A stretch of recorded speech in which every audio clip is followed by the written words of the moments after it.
Sentinels was the third branch of the Jedi Order, made up of Jedi who sought a balance between the two other groups, the Consulars and the Guardians. Sentinels blended together the teachings of the two with non-force skills, such as security, computers, demolitions, stealth techniques, repair or medicine, all of which played into how they would solve a problem. Whilst Guardians would use brute force and Consulars would opt for a peaceful approach, Sentinels would use any available equipment or ingenuity. The branch of study was first documented by the Sentinel Jedi recruiter Moritz Shigali, who wrote the Jedi Path, a manual for students of the Force. Throughout the existence of the Jedi Order, the role of the Sentinels remained largely the same, but let's look at the class more closely.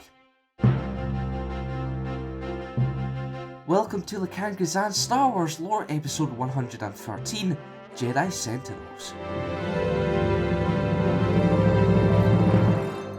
Jedi Sentinels were no different to every other Jedi in the sense that they studied the ways of the Force in the Jedi Temple. However, they found their isolation counterproductive to their task of protecting the galaxy's citizens. Furthermore, they never let their faith blur their vision, knowing that the Force did have its limitations. Sentinels preferred to take on missions that didn't suit the other branches, and they often opted to stay in the same place for long periods of time. Though their lightsabers were hardly ever used, Sentinels wielded yellow blades. Partly because they were few in numbers, the class had no superior titles, such as those belonging to the other branches like Sage or Warrior Masters. Focusing on many different techniques to become successful Sentinels, they practiced more specialised Force techniques, one of which was Force immunity. Since these Jedi combined Force-based training and mental conditioning, they could repel Force-based attacks and other outside mental influences.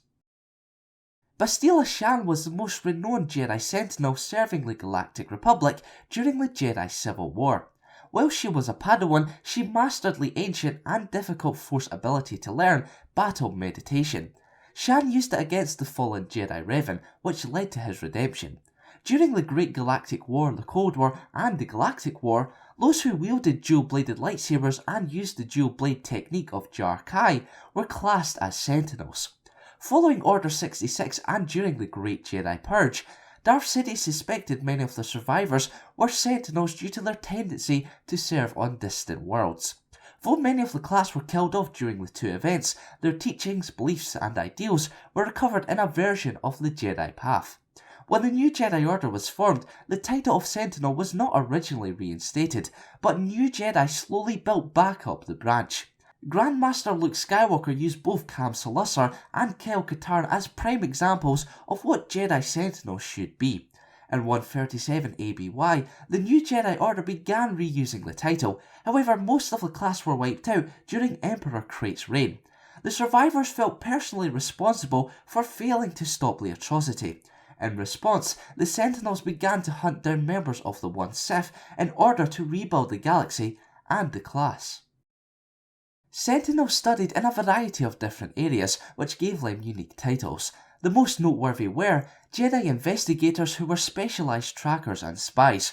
Working closely with law enforcement agencies, they would help track down criminals and discover the truth behind crimes. The investigators would often go undercover for long periods of time. Jedi recruiters who worked as members of the Acquisition Division of the Jedi Order. Using the talents learned of the Jedi investigators, the recruiters tracked down and identified Force sensitives to determine whether or not they were destined for a life in the Order. Jedi Shadows, which was a highly respected secret group of Jedi. The Shadows delved further than the Jedi investigators for the truth behind crimes, focusing more on the dark side adepts. They worked closely with the Council of First Knowledge to destroy all traces of the dark side of the Force. Though Shadows were not always present at the Jedi Temple, they reported back to the Temple Precinct as much as their missions allowed. Jedi Watchmen, which was a group of individuals who chose to work alone in order to bring peace to a specific, singular planet or system. Spending years in each system and on each planet, Watchmen would be a vital link between the planetary government and the Jedi High Council. As mentioned previously, many Sentinels resided at the Jedi Temple, using their skills when needed. Many of the technical divisions specialised in the maintenance of droids. Using the technique of Mechuderu, the technicians were able to dissect the complexity of the droid's structures. Furthermore, security experts were stationed at the temple. To maintain their skills and test their abilities, they used practice courses. Without the use of the Force, they worked very hard for years to develop their skills. Lastly, the Quartermaster of the Jedi Temple ensured that all the Jedi equipment was up to date and that the storehouse was stocked with the latest technology. Now it's time for this week's question. Who is your favourite Jedi Sentinel? Let me know in the comments below. Here is a list of the most renowned Jedi Sentinels, just as an aid for choosing.